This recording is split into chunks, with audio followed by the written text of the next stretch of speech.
पता है, जिस जमीन पर हम चलते हैं वो सिर्फ मिट्टी और पत्थर का ढेर नहीं है। ये तो वो बुनियाद है जिस पर हमारी जिंदगी, हमारी संस्कृति, हमारी पूरी कहानी टिकी हुई है। तो चलिए आज इसी फैसिनेटिंग दुनिया में एक सफर पर निकलते हैं। पृथ्वी मेरी माता है और मैं उसका पुत्र हूं। कितनी गहरी बात है ना। ये हजारों साल पुरानी बात आज भी हमें याद दिलाती है कि हमारा इस धरती से कितना गहरा रिश्ता है। आज इसी रिश्ते को, इसी कनेक्शन को थोड़ा और समझने की कोशिश करेंगे।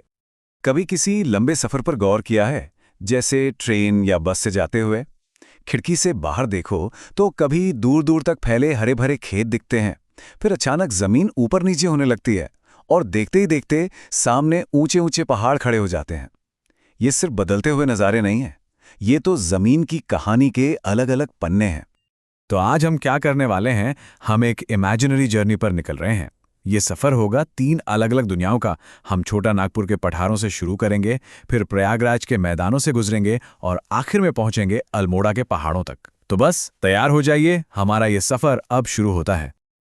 और हमारी इस यात्रा का पहला स्टॉप पहाड़, धरती के वो शानदार ताज जो आसमान से बातें करते हैं। चलिए थोड़ा करीब से जानते हैं कि आखिर ये पहाड़ होते क्या हैं और यहाँ जिंदगी कैसी होती है। तो असल में एक पहाड़ होता क्या है? देखिए, ये सिर्फ जमीन का ऊंचा हिस्सा नहीं है, इसकी एक खास बनावट होती है। नीचे से चौड़ा बेस, फिर खड़ी ढलानें और ऊपर एक पतली सी चोटी। कुछ पहाड़ तो इतने ऊंचे होते हैं कि उनकी चोटियां हमेशा बर्फ से ढकी रहती हैं। और हाँ, सारे पहाड़ एक जैसे नहीं होते। हिमालय जैसे जो यंग पहाड़ हैं वो काफी ऊंचे और नुकीले होते हैं, और मजे की बात यह है कि वो आज भी धीरे धीरे बढ़ रहे हैं। दूसरी तरफ अरावली जैसे पुराने पहाड़ हैं जो लाखों सालों की हवा पानी की मार झेलकर अब छोटे और गोल हो गए हैं। अब इन खड़ी ढलानों पर रहना कोई आसान काम तो है नहीं, लेकिन यहाँ के लोगों ने और कुदरत ने भी कमाल के तरीके निकाले हैं। पहाड़ों को काटकर सीढ़ीदार खेत बना लिए जाते हैं, पशु पाले जाते हैं और टूरिज्म तो है ही। मतलब जिंदगी ने हर चुनौती का हल निकाल ही लिया है। लेकिन पहाड़ों की इस खूबसूरती के साथ कुछ खतरे भी जुड़े हुए हैं। लैंडस्लाइड्स यानी जमीन का खिसकना, एवलांच यानी बर्फ का तूफान और अचानक आने वाली बाढ़, ये सब यहाँ की जिंदगी का हिस्सा हैं। ये हमें याद दिलाता है कि ये माहौल जितना खूबसूरत है उतना ही ताकतवर भी। चलिए अब पहाड़ों की ऊंचाइयों से थोड़ा नीचे उतरते हैं और अपनी यात्रा के अगले पड़ाव पर चलते हैं। अब हम आ गए हैं विशाल ऊंचे पठारों की दुनिया में। इन्हें अक्सर दुनिया की छत भी कहा जाता है। पठार को समझने का सबसे अच्छा तरीका है एक बड़ी सी मेज यानी टेबल। ये आसपास की जमीन से एकदम ऊपर उठा होता है, लेकिन इसकी ऊपरी सतह पहाड़ों की तरह नुकीली नहीं बल्कि बिल्कुल फ्लैट, सपाट होती है। इसीलिए तो इसे टेबल लैंड भी कहते हैं। और ये कितने बड़े हो सकते हैं इसका अंदाजा तिब्बती पठार से लगाइए। उसकी औसत ऊंचाई, एवरेज हाइट 4500 मीटर है। इसी वजह से उसे दुनिया की छत कहते हैं। सोचिए कितना विशाल और ऊंचा होगा ये। पठारों की असली दौलत तो असल में इनकी जमीन के नीचे छिपी होती है। इन्हें खनिजों का गोदाम भी कहा जाता है। जैसे भारत का छोटा नागपुर पठार, वहां लोहा, कोयला और कई दूसरे मिनरल्स भरे पड़े हैं। यही चीज पठारों को आर्थिक रूप से बहुत जरूरी बना देती है। तो चलिए अब अपनी यात्रा के आखिरी पड़ाव पर चलते हैं। पठारों से नीचे उतरकर अब हम आ गए हैं दूर दूर तक फैले समतल उपजाऊ मैदानों में। ये वो जगहें हैं जहां इंसानियत सबसे ज्यादा फली फूली है। कभी सोचा है कि ये बड़े बड़े मैदान आखिर बनते कैसे हैं? इसका सारा क्रेडिट जाता है नदियों को।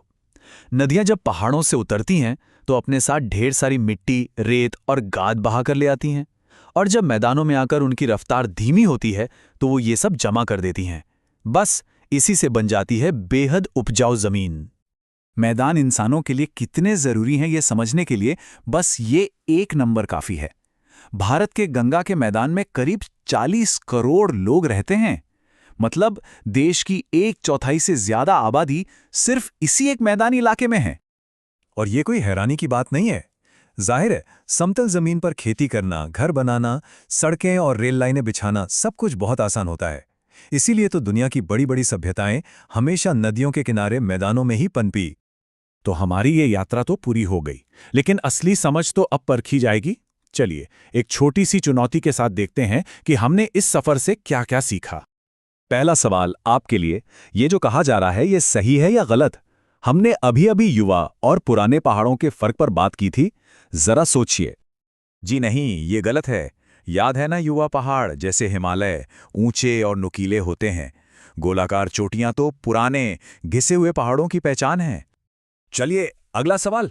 ये तो एक बहुत आम धारणा है, क्या सच में सारे रेगिस्तान गर्मी होते हैं? ये भी गलत निकला। देखिए, रेगिस्तान की पहचान वहां के तापमान से नहीं, बल्कि वहां होने वाली बारिश की कमी से होती है। इसीलिए एशिया का गोबी रेगिस्तान जैसे ठंडे रेगिस्तान भी होते हैं। चलिए अब एक बहुत ही दिलचस्प चीज देखते हैं।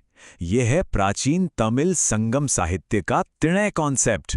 ये बताता है कि कैसे हजारों साल पहले भी लोग ये समझते थे कि जमीन सिर्फ हमारे काम धंधे ही नहीं, बल्कि हमारी पूरी संस्कृति और हमारी सोच को भी एक आकार देती है।